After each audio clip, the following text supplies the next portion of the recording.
Tired of the everyday routine? Ever dream of a life of romantic adventure? You want to get away from it all? We offer you Escape, starring John Lund. Escape, designed to free you from the four walls of today for a half hour of high adventure.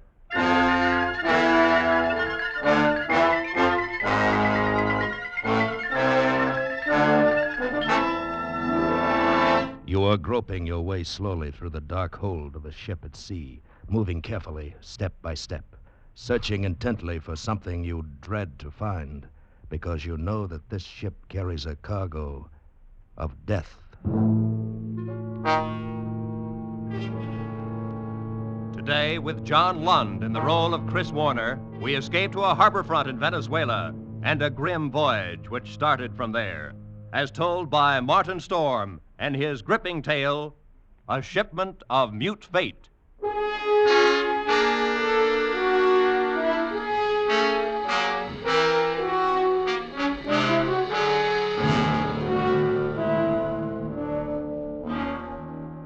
I stopped on the wharf at La Guaira and looked up the gangplank toward the liner Shanghai, standing there quietly at her moorings. The day was warm under a bright tropic sun, and the harbor beyond the ship lay drowsy and silent. But all at once, in the midst of those peaceful surroundings, a cold chill gripped me. I shivered with sudden dread of the thing I was doing and was about to do. But too much had happened to turn back now. I'd gone too far to stop. I set the box down on the edge of the wharf, placed it carefully so as to be in plain sight and within gunshot of the captain's bridge. I knew what I was going to do, but I couldn't forget that a certain pair of beady eyes were watching every move I made. Eyes that never blinked and never closed, just watched and waited. I turned and started up the gangplank. Oh, you startled me, sir. I didn't hear... Why, it's Mr. Warner. Well, hello, Mother Willis. How's the best-looking stewardess on the Seven Seas? Oh, well, I'm fine, Mr. Warner. Well, I guess I'd better run along now and get on with my chores. Wait a minute. That's a fine greeting after 2 months. Well, it's just that I'm so busy. No, I don't believe a word of it. Sailing day's tomorrow. You're simply avoiding me, that's all. Oh, no, Mr. Warner. Really, I'm not. And on the trip down from New York, you said I was your favorite passenger. Well, but I'm only Here. trying... What's that you're carrying in your apron? Oh, it's nothing. Just supplies. Supplies? Here, let's have a look. No, please. What? Why, it's a cat. It's Clara, Mr. Warner. Mr. Bowman said I had to leave her ashore, and I just couldn't. Who's Mr. Bowman? The new chief steward. Well, Clara's been aboard with me for 2 years, and I just can't leave her here in a foreign country, especially with her condition, so delicate and all. Well, I hope you get away with it. You won't tell anyone? Oh, not a soul. As a matter of fact, if things don't work out right, we may both end up smuggling.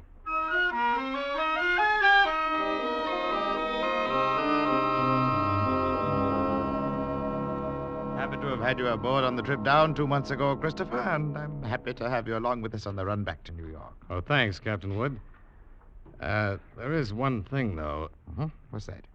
I'm having a little trouble with the customs men here. I wondered if you... I can't do it, Christopher. I cabled your father just this morning. Told him I would have done it for you if I possibly could.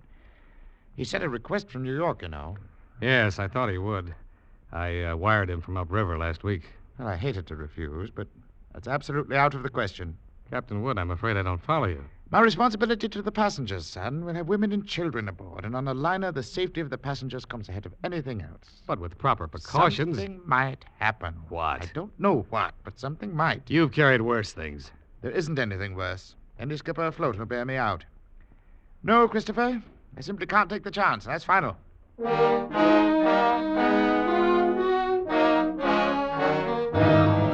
Final. It wasn't final if I could do anything about it. I hadn't come down here to spend 2 months in that stinking backcountry and then be stopped on the edge of the wharf. 2 months of it. Heat, rain, insects, malaria. I'd gone clear in past the headwaters of the Orinoco. Traveled through country where every step along the jungle trail might be the last one. Oh, Sanchez! Si, Senor Warner. Better start looking for a place to camp. It'll be dark in a little while. Si, senor. Very soon we turn to river. Camp on rocks by water. This very bad country. This very bad country. You've been saying that for 10 days now. Very bad country. Si, Senor Warner. This very bad country. Oh, skip it. For all the luck we've had so far, it might as well be Central Park. Central Park? I don't understand. Oh, never mind. We don't... Here, what's the matter? Quiet there, quiet! Sanchez, what's wrong? They're in the path. See! Bushmaster! Bushmaster. The deadliest snake in the world. Bushmaster. Its Latin name was Lachesis muta. Mute fate. It lay there in the center of the path, a 10-foot length of silent death, coiled loosely in an undulant loop, ready to strike violently at the least movement. Here was the one snake that would go after any animal that walked, or any man. It lay there and watched us, not moving, not afraid, ready for anything.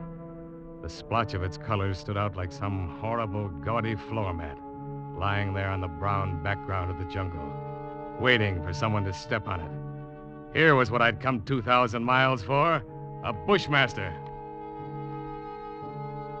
It was 3 days later when Sanchez brought me the snake in a rubber bag. He was shaking so hard, I thought for a moment the thing had struck him. One thing you make sure, Senor Warner. No turn him loose in Venezuela. Because he know I the one who catch him. And he know where I live. All right, Sanchez. I'll keep an eye on him. He know you pay me to catch him. All the time he watch and wait. You no forget that, Senor Warner. Because he no forget. Not ever. Well, after going through all that trouble and danger, I wasn't going to let a pig-headed ship's captain stop me at the last minute.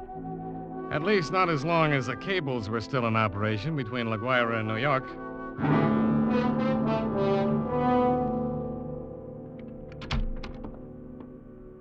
Morning, Captain Wood.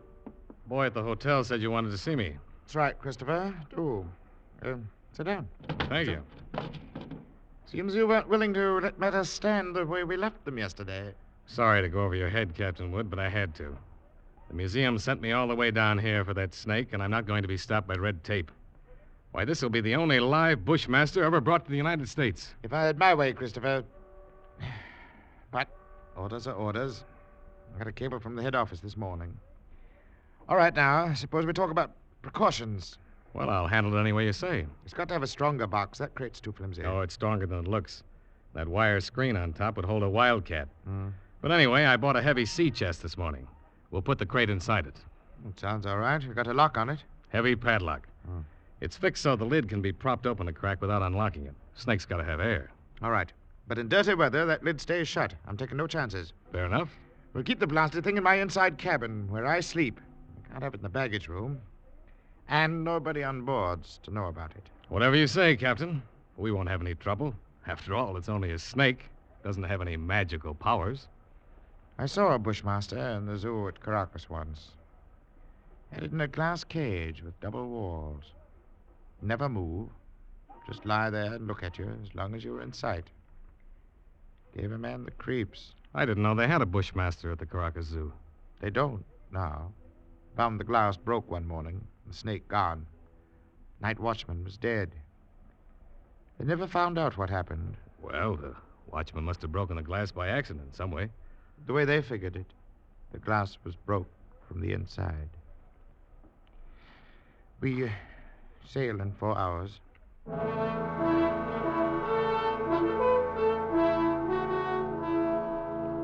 Into the Caribbean, with perfect weather and a sea as smooth as an inland lake. The barometer dropped a little on the third day, but cleared up overnight, left nothing worse than a heavy swell. But in spite of the calm seas and pleasant weather, I found myself feeling more and more often an ominous foreboding. I was developing an almost unnatural fear of that snake. I stayed clear of the passengers pretty much. Got the habit of dropping into Captain Wood's quarters several times a day. He kept the heavy box underneath his berth. I'd approach it quietly and shine my flashlight through the open crack. Never once could I catch that 12-foot devil asleep or even excited. He'd be lying there, half coiled, his head raised a little, staring out of those beady black eyes, waiting. He'd still be like that when I turn away to leave. Maybe that's what bothered me. That horrible and constant, watchful waiting. What in the name of heaven was he waiting for? Well, hello there, Mr. Warner. Oh, how are you, Mother Willis? My, but you and the captain spend an awful lot of time around this cabin. I'm beginning to think the two of you must have some guilty secret. Oh, no, nothing like that, Mother Willis. I don't know about Captain Wood, but I certainly don't have any guilty secret.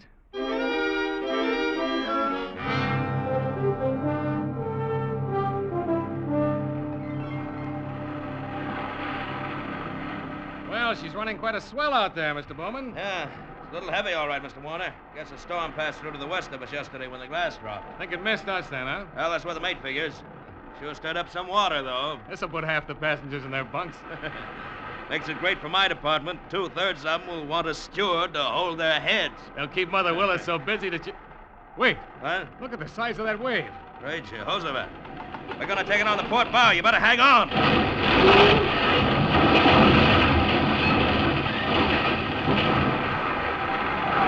Oh, Yeah. that was a freak if there ever was one.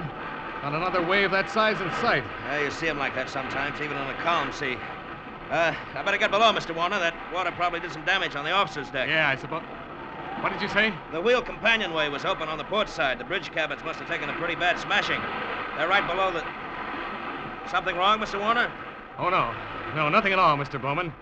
At least, I hope not.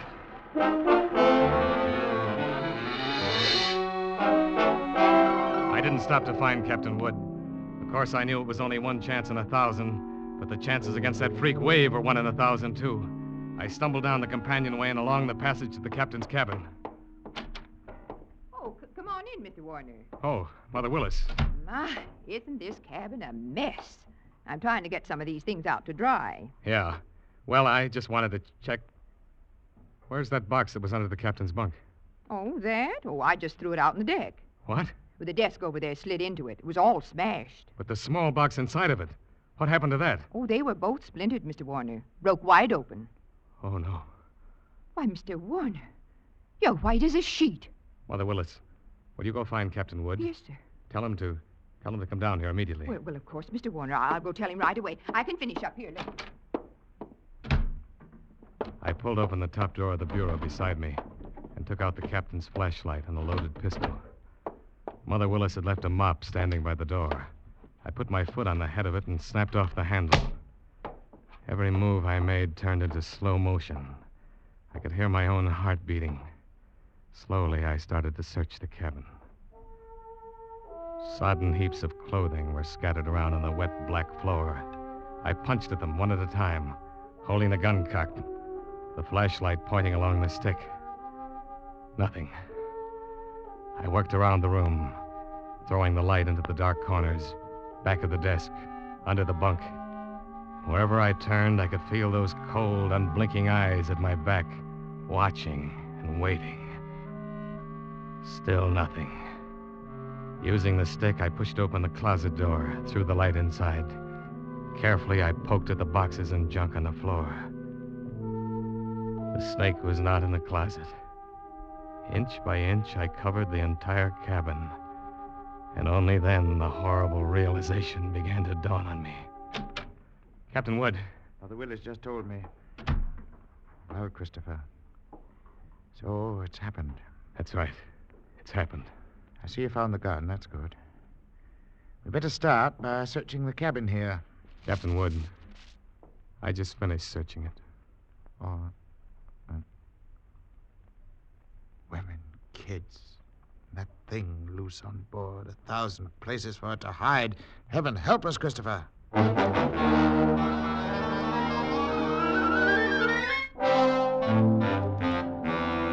Certainly is something. There's no you're starting to blame anybody now, gentlemen. I didn't call you in here to pass judgment. The thing's done, and that's that. Yeah, you're right What we there, have Captain. got to do is to make up our minds how we're going to handle it. It'd be easy if we didn't have to tell the passengers and crew. I've seen panics aboard liners before. I agree with you, Mr. Bowman, but I don't quite see how we can avoid it. They got a right to know. As long as that snake's loose, everybody on board's on the same danger. And they all ought to know about it. Captain Wood, that thing is 12 feet long. It can't simply crawl into a crack. Why don't we make a quick search of the whole ship before we spread any alarm? I thought of that, Christopher. Well, as far as I can see, the only place it couldn't be is in the boilers or on top of the galley stove. It might have crawled overboard. No. We can't count on that. We've got to assume it's on the ship somewhere. Yeah, that could be anywhere. In a coil of rope, or in a pile of clothes, or under a baby's crib. Or even You've already said it. That Bushmaster could be anywhere. We've got to do something, and we've got to do it fast. All right. I think the best idea is to follow Mr. Warner's suggestion. Make a quick search first. You agree to that? Yes, Then, if we don't find it, we'll have to warn the passengers. We've got to find it.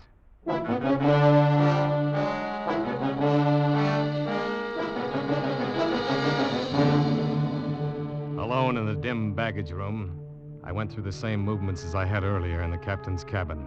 Gun in one hand, flashlight in the other, poking into every dark corner behind every trunk and box. Since the baggage room was empty, I could keep the gun cocked and ready.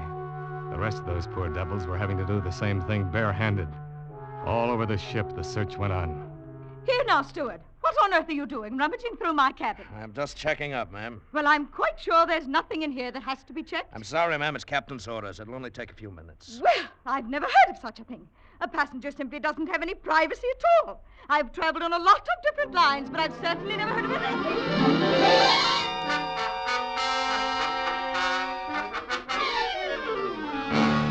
Sorry, sir. I wonder if you'd mind moving over to the other rail. I'd like to look through these lockers. Sure, go ahead. What's the matter? You lost something? No, nothing like that. No, just looking things over. Well, there's nothing in there but life preservers. Yeah, that's right. You must be getting ready to sink the boat, huh? You got to collect insurance on it, is that it? You're going to send us all to the bottom, I know.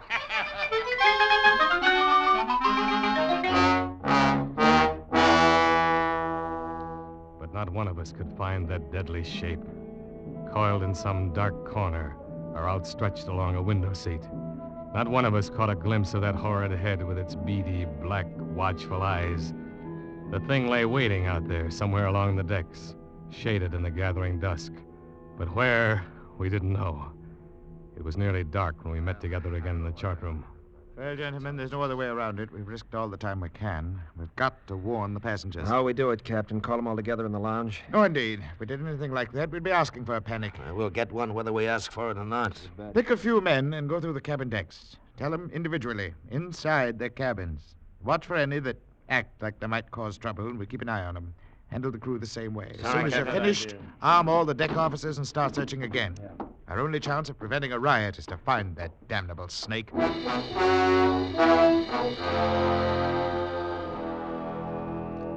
The slow nightmare that followed grew worse by the hour. None of us slept. All the ship's officers not on duty kept on with that endless search. Passengers locked themselves in their cabins or huddled together in the lounges, knowing all the time that no spot on board could be called safe. Fear was a heavy fog in the lungs of all of us, and every light on the vessel burned throughout the night. Morning came and brought no relief. Terror and tension mounted by the hour. There now, Mrs. Crane. Stop getting yourself all worked up and go back to your cabin. The horrid thing's probably crawled overboard anyway. You're just saying that. You're paid to say it.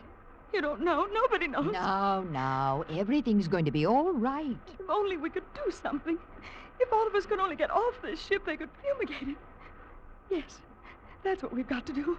We've got to get off the ship. No, wait. Mr. Bowman, she's going to jump. Grab her. No, you don't, Eddie. Nice work, Mr. Bowman. Get her down to her cabin. And whatever you do, don't turn her loose.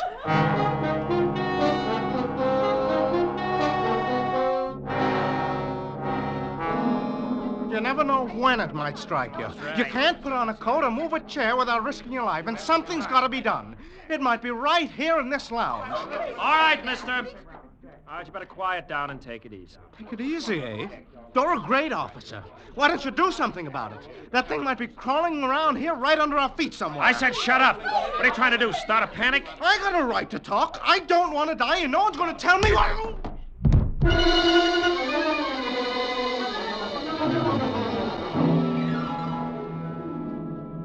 second night passed, and morning came around again.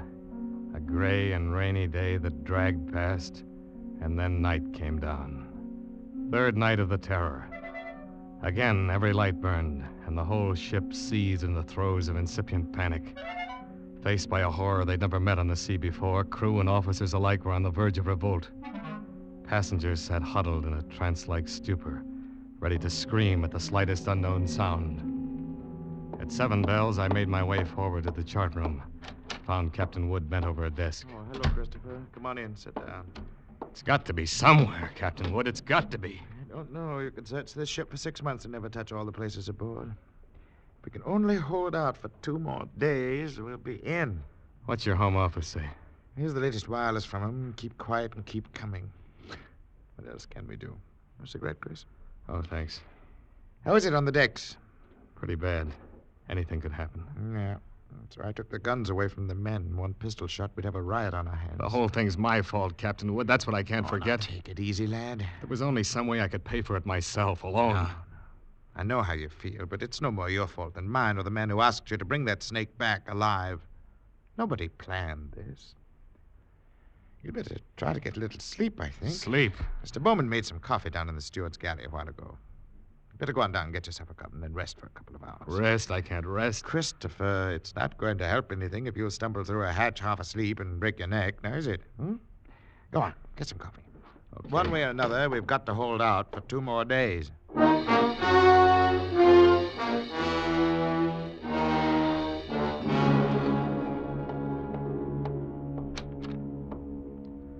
The light was on in the steward's galley, and the coffee pot was standing on the stove. It was still warm, so I didn't bother to heat it. I poured out a cup, carried it over, and set it on the porcelain tabletop in the center of the room. I started to light a cigarette. The door of the pan cupboard beneath the sink was standing slightly ajar, and I happened to glance toward it. I dropped the cigarette and moved slowly backward. I'd found the Bushmaster. As I moved, the snake slid out of the cupboard in a single sinuous glide and drew back into a loose coil on the galley floor, never taking his eyes off me. I moved slowly back, waiting any moment for that deadly, slithering strike. How had he known it was me? He'd stayed quiet when Bowman was here. How had he picked the first time in 5 days that I was without a gun?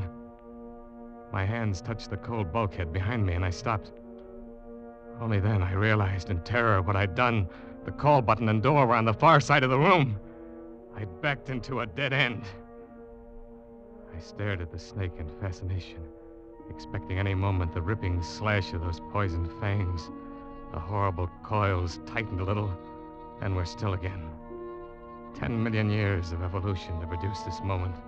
Homo sapiens versus Lachesis muta. Man against mute fate. And all the odds were on fate. I knew then that I was going to die.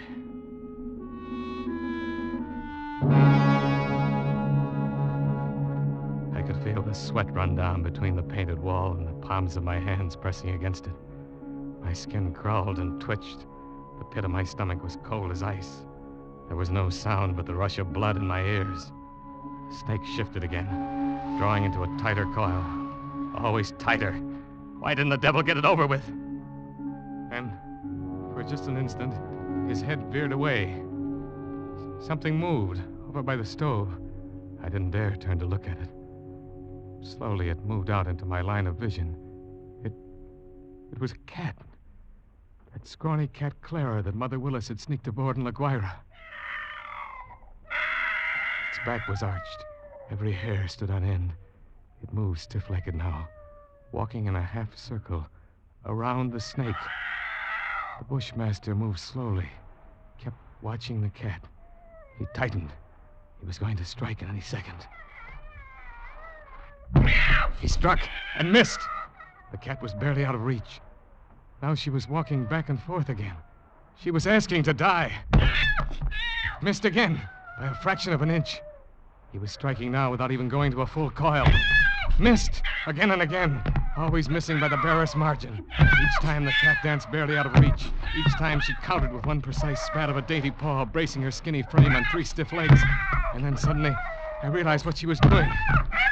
The Bushmaster was tiring, and one strike was just an instant slow.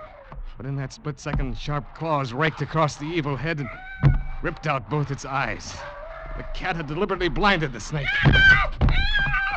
He didn't bother to coil now, but slid after her in a fury, striking wildly, always missing. And every strike was a little slower than the last one, until finally... As the snake's neck stretched out at the end of a strike, the cat made one leap and sank her razor-sharp teeth just back of the ugly head, sank them until they crunched bone. With tooth and claw, she clung as the monstrous snake flailed and lashed on the floor, striving to get those hideous coils around her, trying to break her hold, to shake off the slow and certain paralyzing death that gradually crept over him, and at last stilled his struggles forever. I took a deep breath. The first in minutes. The cat lay on her side on the floor, panting, resting from the fight just over. She had a right to rest. That mangy, brave, beautiful alley cat had just saved my life. And maybe others as well. But then, as I turned toward the stove, I suddenly became very humble. And I knew all at once what a small thing a human being really is. I and others aboard were still alive only by the merest accident. There were 3 reasons why that cat had fought and killed the world's deadliest snake. And those 3 reasons came tottering out from under the stove on shaky little legs. 3 kittens, with their eyes bright with wonder, their tails stiff as pokers. Up on the decks, hundreds of passengers were waiting for the news that the days and nights of terror were ended. Well, they could wait a little longer. I pulled open the doors of the cabinet and found a can of milk. Then I dropped down on my knees on the floor of the galley.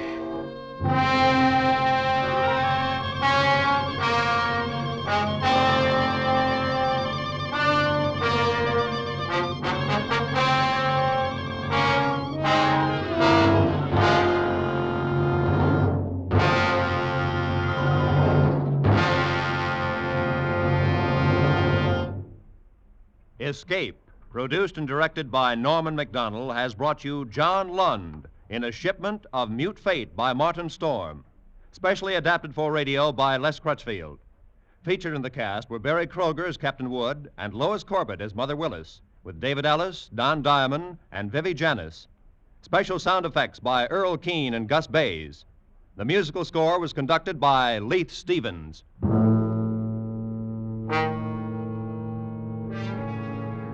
Next week. You are trapped in a remote valley in the Andes, walled in by sheer rock precipices, and surrounding you, closing in on you, is a band of blind men who want your eyes.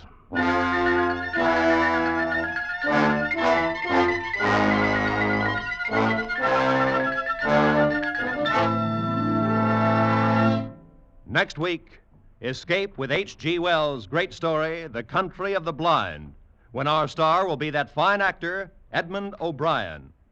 Good night, then, until this same time next week, when once again CBS offers you Escape. John Lund may soon be seen starring the Paramount picture Bride of Vengeance. This is Roy Rowan speaking. It's time now for the most wonderful hour of laughter on the air, the mad and merry 60 Minutes with the Jack Benny Show, and with Amos and Andy. They will be heard over most of these same CBS stations, and Jack Benny will come to you over them all. You'll never miss them by staying tuned to the station where they say, "This is CBS," where 99 million people gather every week, the Columbia Broadcasting System.